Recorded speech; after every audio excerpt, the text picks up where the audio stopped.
Hey there everyone, Holy Cow back here again with another video showcasing the work that we do here on Crimson Ingot in Templehelm.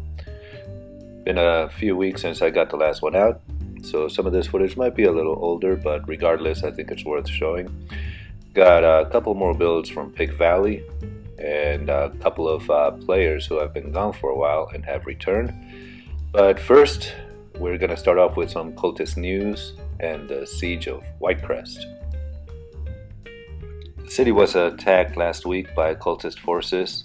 As you can see, houses have been destroyed, streets have holes from the siege weaponry. Apparently the city had its own siege weaponry, but it was poorly placed and so was ineffective at dealing with the assaulting forces.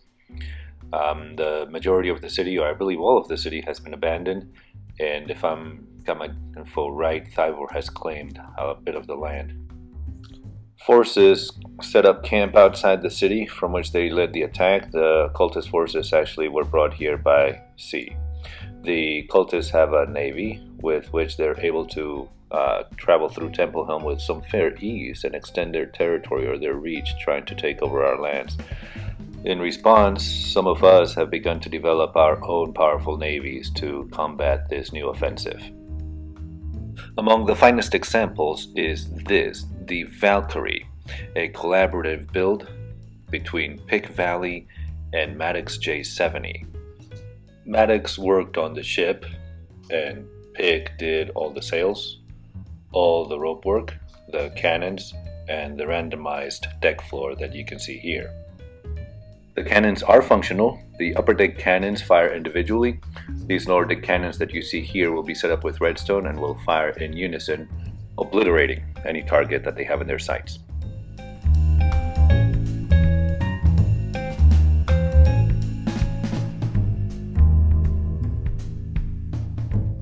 Now on to another build by Pig Valley. This is a castle erected for Alec, King of Aereus. The castle is named Second Wind's Castle. Beautiful, intricate, detailed work here by Pig once again. Among the more interesting features of the castle is this Shrine of Zelfire, which is in the shape of a statue. I didn't ask Alec what it represented, but it appears to be some sort of wind warrior.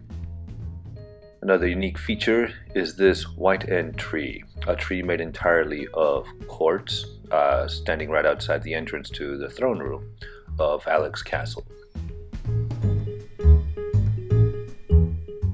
Inside we can see further examples of Pig's intricate work, a beautiful throne room area here. Good use of various materials including different colored clays, wool, and all type of varieties of stonework in creating the interior of this castle. Down below we've got the feast hall where Alex says future parties will be held. The hall contains great views of the cliff edge of the landscape, and the interiors, of course, features some of Pig's great detailed work, including barrels of ale on each table.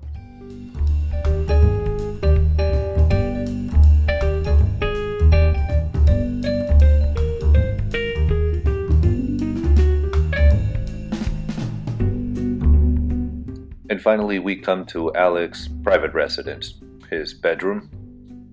Another nice feature of Pig's great detailed work. And a great canopied bed for the leader of Aereus. Great thanks to Alec for allowing me to visit and give me the tour of this castle and its feast hall, but now on to a party that recently took place. QDog94, better known as Quan of Thivor, threw a bash to celebrate his second anniversary here on Crimson Ingot. This footage is from the second day of the 3-day bash at which I was present. Many guests went up on a stage and demonstrated some of their talents for Quan, and this is the footage I have, so enjoy.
Now on to a little segment just about people returning to Crimson Ingot. I've seen an influx of older players who've been absent for a while returning, and I myself have done this.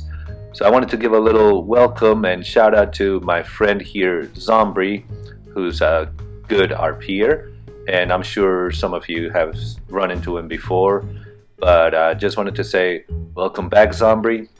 Wish you all the best with whatever it is that you plan to do, and I'll see you in World.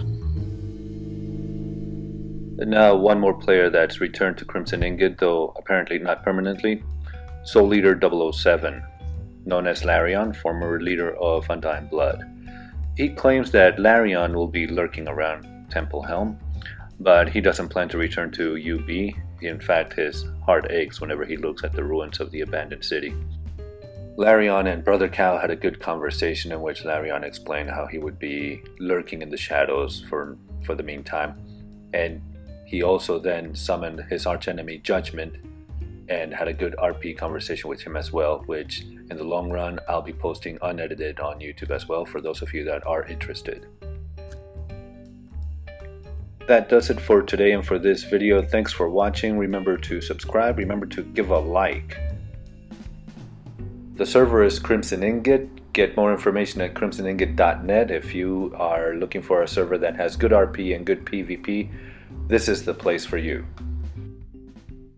I hope you enjoyed this video, and I'll see you all next time. Take care.